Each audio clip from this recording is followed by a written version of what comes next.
नमस्कार दोस्तों। देखिए, मुझे आपको बताते हुए बहुत ही ज़्यादा अफ़सोस और दुःख हो रहा है कि सेबी ने एक ऐसा अनाउंसमेंट कर दिया है, जिसकी वजह से 45 म्यूचुअल फंड्स जो ऑलरेडी एक स्पेशल कैटेगरी के अंदर चल रहे थे, वो बंद होने वाले हैं। जी हाँ, तकरीबन 45 म्यूचुअल फंड की स्कीम्स अलग-अलग एएमसी की आने वाले समय में बंद होने वाली है। कौन-सी कैटेगरी है और कौन-कौन से ऐसे म्यूचुअल फंड्स हैं, इसी वीडियो के अंदर मैं आपको बताने वाला हूँ। एंड तक बने रहिएगा। ये वीडियो ज़्यादा से ज़्यादा लोगों को शेयर कर दीजिएगा, जिससे कि उनको भी ये इन्फॉर्मेशन मिल जाए।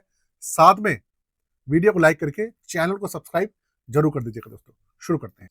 कंप्यूटर स्क्रीन आपके सामने चालू हो चुकी है। आपको शुरू से बताता हूँ, पिछले साल आपने देखा था कि 1 जुलाई 2025 से बहुत सारे ऐसे म्यूचुअल फंड्स थे जिनके नाम चेंज हो गए। जैसे कि एसबीआई ब्लू चिप फंड अब हो गया है SBI large cap fund. ICICI blue chip fund था, अब आईसीआईसीआई लार्ज कैप फंड हो गया है। इसके अलावा Motilal Oswal, Nippon mutual fund house, quant mutual fund house, जितनी भी हमारी एएमसीज हैं, उनके अंदर कोई ना कोई एक दो फंड का नाम चेंज हुआ ही हुआ है। तो उसी रूल को जो कहते हैं, उसका नाम है कैटेगराइजेशन और रैशनलाइजेशन। ये रूल था।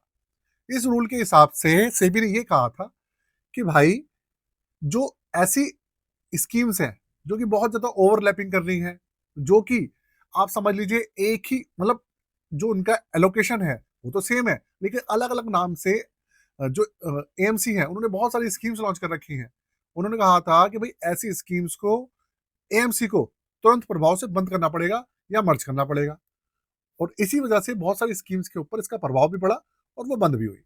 लेकिन आज जो न्यूज निकल कर आई है ना, जो सेबी है ना, उसका कहना यह है कि जितने भी चिल्ड्रन फंड्स हैं और रिटायरमेंट फंड्स हैं, वो डिसकंटिन्यू होने वाले हैं। मार्केट के अंदर तकरीबन 15 चिल्ड्रन फंड्स हैं और 29 रिटायरमेंट फंड्स हैं। आप सोचिए, 44 से लेकर 45 स्कीम्स हैं अलग अलग एएमसी की, जो कि जिसका प्रभाव सीधा सीधा इसके ऊपर पड़ने वाला है। अब एक दुख वाली खबर क्यों है, वो मैं आपको बताता हूँ। देखिए, ऐसा है, चिल्ड्रन फंड्स और रिटायरमेंट फंड्स, ये एक ना रिटायरमेंट को देखकर और बच्चों की पढ़ाई लिखाई को, उनकी शादी को और उनके जो खर्चे होते हैं, उनको देखकर अलग अलग एएमसी ने बनाए थे। और इनकी परफॉर्मेंस मैंने देखी, काफी अच्छी रहती थी। जैसे कि एसबीआई चिल्ड्रन फंड, अगर आपको नहीं पता तो देख लीजिएगा आप जाके। उसकी परफॉर्मेंस आप समझ लीजिए आउटस्टैंडिंग है। HDFC children funds, outstanding performance है। इस तरीके के फंड्स आप देखेंगे। एसबीआई रिटायरमेंट फंड, बहुत सारे अलग अलग फंड्स थे जिनकी आप समझिए देखेंगे तो परफॉर्मेंस बहुत अच्छी थी। लेकिन अब सेबी ने क्या कहा है कि भाई, चिल्ड्रन फंड्स को बंद करना पड़ेगा, रिटायरमेंट फंड्स को बंद करना पड़ेगा। तो अब कहने का मतलब ये है, अब जितने भी इन्वेस्टर्स हैं, उनके सामने सबसे बड़ा क्वेश्चन ये निकल कर आता है कि जिनकी ऑलरेडी एसआईपी चल रही है, उनका क्या होगा? जिनका पैसा उसके अंदर है, यूनिट्स हैं, उनका क्या होगा? और आने वाले समय में एसआईपी का ऑप्शन और सब चीजें ऑप्शन है, वो मिलेगा या नहीं मिलेगा? और ये बंद हो रही है तो क्या टेम्परेरी बंद हो रही है या परमानेंट बंद हो रही है? तो देखिए, सबसे पहली बात, ये जो वो जितने भी स्कीम्स है, देखिए ये लिखा है ना, the market regulator SEBI on Thursday announce the discontinuation of solution oriented scheme category. इसके अंदर इंक्लूड क्या है? चिल्ड्रंस और रिटायरमेंट फंड्स इसके अंदर इंक्लूड है। अब इन्होंने करा क्यों है?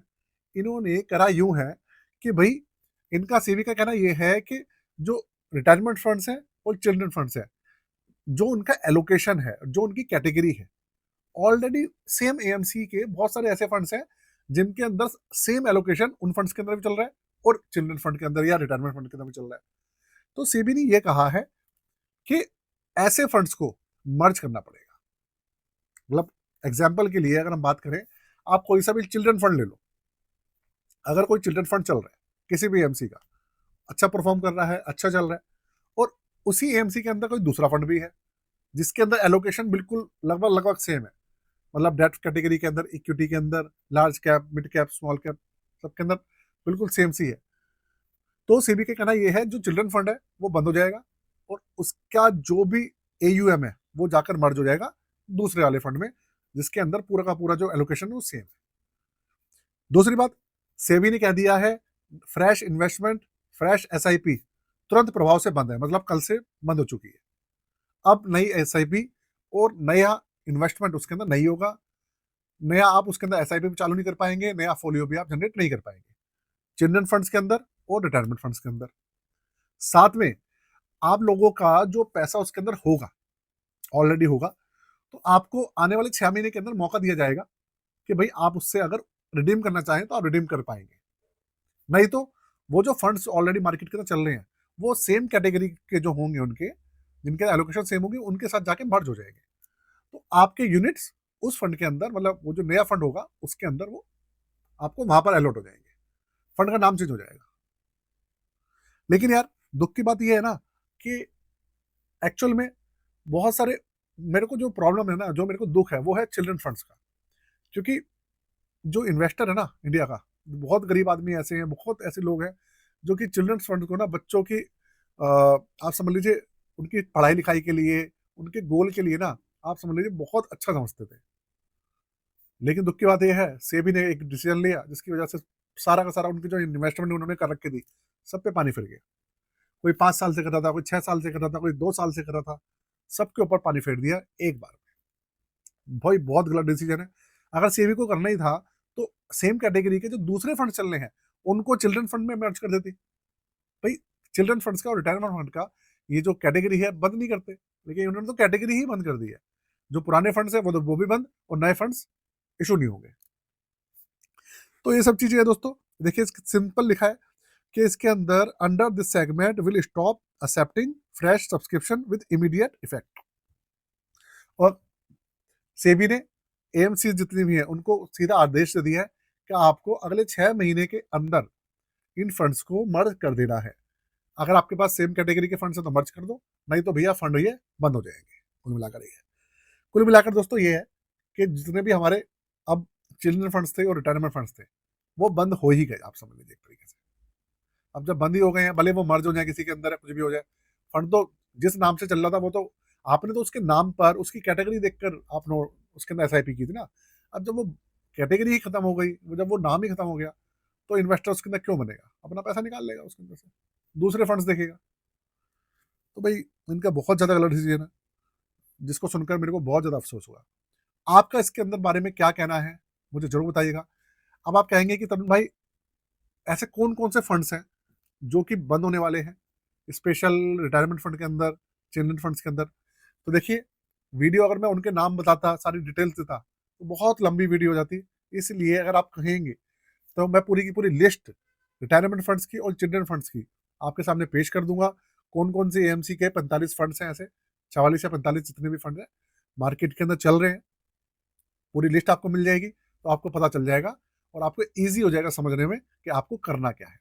क्योंकि बहुत सारे हजारों लाखों इन्वेस्टर्स ऐसे हैं जो कि उनके अंदर एसआईपी करके बैठे हैं, उनको तो पता ही नहीं है कि अगले महीने से उनकी एसआईपी कटनी ही नहीं है, क्योंकि सबकी एसआईपी 1 मार्च के बाद से लगेगी और इस बार उनकी एसआईपी नहीं कटेगी। अगर उनको पता चल जाएगा कि भाई ये जो इन्वेस्टमेंट है इन फंड्स के अंदर बंद होने वाले हैं, तो कम से कम वो डिसीजन तो लेंगे।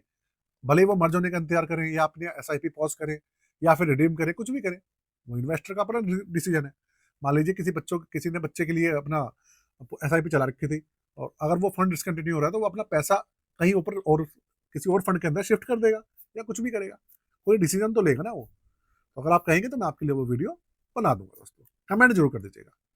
और साथ में अगर आप अपना पोर्टफोलियो रिव्यू कराना चाहें, आप अपना नया पोर्टफोलियो बनवाना चाहें, equity portfolio, mutual fund, ETF, किसी भी तरीके का पोर्टफोलियो हो, रिव्यू करवाना हो, डिस्क्रिप्शन के अंदर चार्जेस लिखे हैं, 999 व्हाट्सएप नंबर है, आप हमसे जुड़ सकते हैं। आज के लिए जय हिंद, वंदे मातरम।